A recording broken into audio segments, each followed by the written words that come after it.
नमस्कार, बिहार मिथिला न्यूज में आपका स्वागत है। मैं मनोज। जातीय जनगणना इस बार दोनों राजनीतिक दल अगर कहें तो इंडिया गठबंधन और एनडीए दोनों के पीछे इस कदर पड़ी है कि जनता जहां उंगली उठा रही है वहीं एक दूसरे पर उलझ पड़े। हम बता दें, आज बिहार के भारतीय जनता पार्टी के प्रदेश अध्यक्ष सम्राट चौधरी आज भड़क उठे नीतीश कुमार पर। उन्होंने कहा कि नीतीश कुमार ने जो लवकुश की बात की है उनको सोचना चाहिए, वो बैकवर्ड फॉरवर्ड भड़का रहे हैं। उन्होंने लालू प्रसाद यादव के गोद में खेलने की बात कही है। सम्राट चौधरी जिस हिसाब से आरोप लगाए नीतीश कुमार पर, वो नीतीश कुमार भी भड़के हैं। लेकिन हम आपको बता दें किस तरह कहा गया सम्राट चौधरी की तरफ कि इन्होंने एक राजनीतिक साजिश के तहत बैकवर्ड फॉरवर्ड कर रहे हैं नीतीश कुमार। इसके बाद उन्होंने नीतीश कुमार को सवाल का जवाब दिया कि मेरे पिताजी को क्या कहते हैं। मेरे पिताजी उस समय सेना में थे जब नीतीश कुमार हाफ पैंट पहनते थे। आज जातीय जनगणना पर देश एक दूसरे के आमने सामने कैसे होंगे, सबसे पहले देखिए सम्राट चौधरी क्या कहते हैं। नीतीश कुमार जी मेरे पिताजी से 20 साल छोटे। नीतीश कुमार जी हाफ पैंट पहनते होंगे जब मेरे पिताजी देश के लिए सेना का काम कर रहे थे। तीनों युद्ध लड़ा है और तीनों युद्ध लड़कर देश की राजनीति में आने का काम किया। और नीतीश कुमार क्या सम्मान देंगे? नीतीश कुमार को देने की हैसियत है क्या? सवाल यह है कि जातीय जनगणना को लेकर के बिहार की राजनीति इतना गर्म क्यों हो उठी है। मुख्यमंत्री तक सवाल के जवाब देने के लिए मैदान में कूद पड़ते हैं। इससे पहले नीरज कुमार ने सम्राट चौधरी को खूब खरी खोटी सुनाया। वहीं लालू प्रसाद यादव की बेटी ने भी कई बातें कही सम्राट चौधरी को। यहां तक कि नीरज कुमार जो प्रवक्ता है उन्होंने कहा कि जिन्हें कोई बुद्धि नहीं है, इनके पास बोलने की वो शक्ति नहीं है।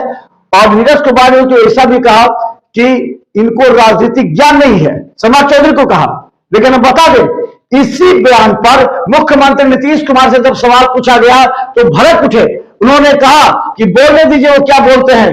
उनको तो हम पार्टी में उस समय से देख रहे हैं जब वो छोटे थे।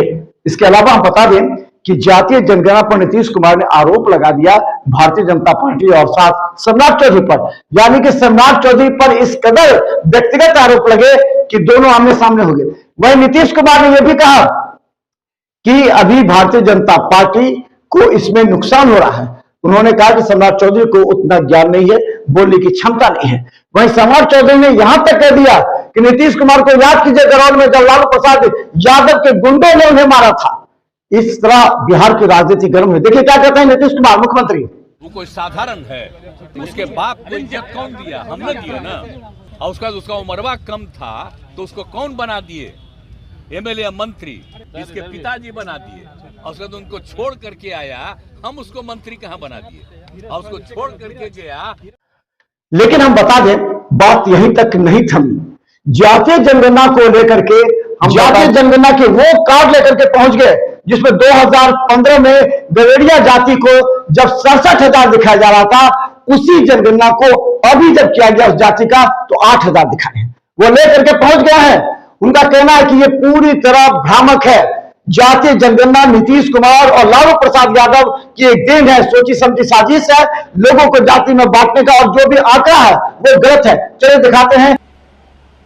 उन कारणों से कुछ जातियों का आंकड़ा सरकार ने जुटाया था और वह जाति है बहेलिया, चंद्रवंशी और माली।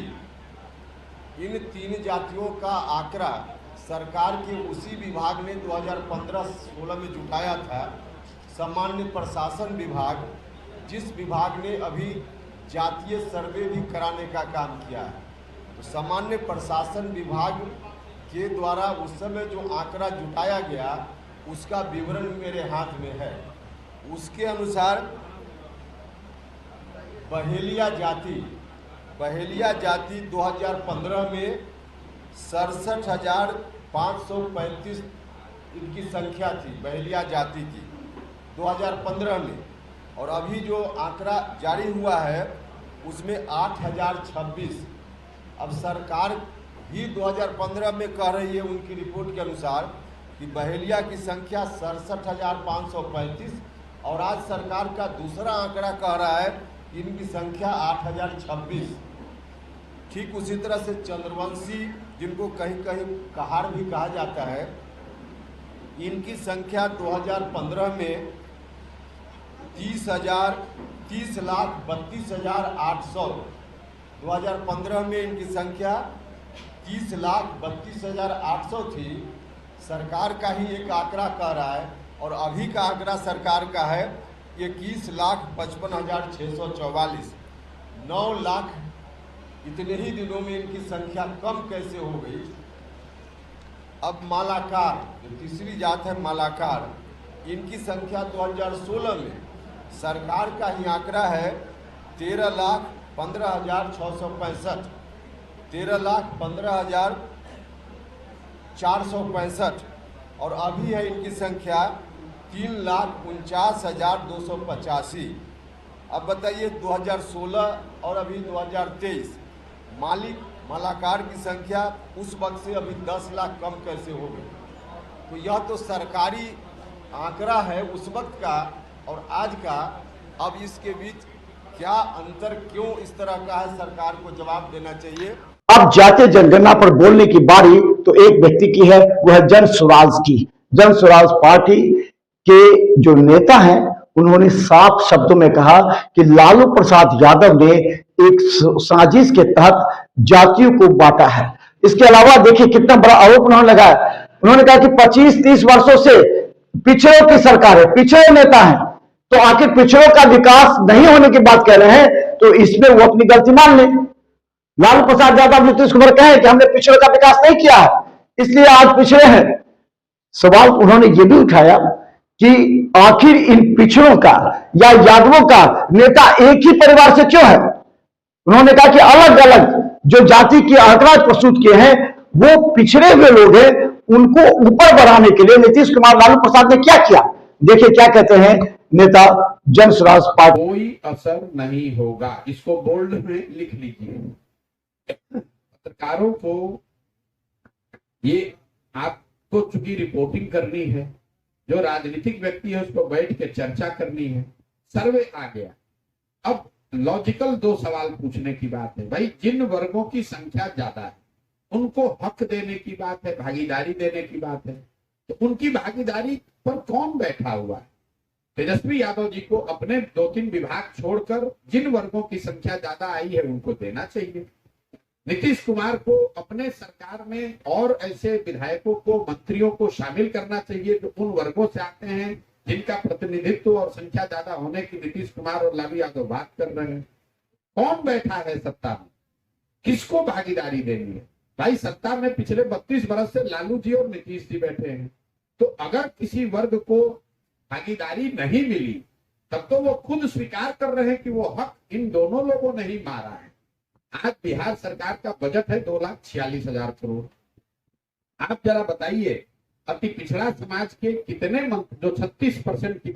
इन सब के बीच हम बता दें कि जो घरेलू खेल खेला जा रहा है उस पर भी हम बता दें कि खासकर बता दें, जहां एक तरफ जहां घनश्यामपुर में शादी के चक्कर में एक महिला बिहार पहुंच गई, वहीं बता दें कि दरभंगा के बहादुरपुर के रहने वाली एक व्यक्ति ने आरोप लगाया है कि उसकी पत्नी 13 वर्ष के बाद उसके गांव के ही एक युवक भगा कर ले गए।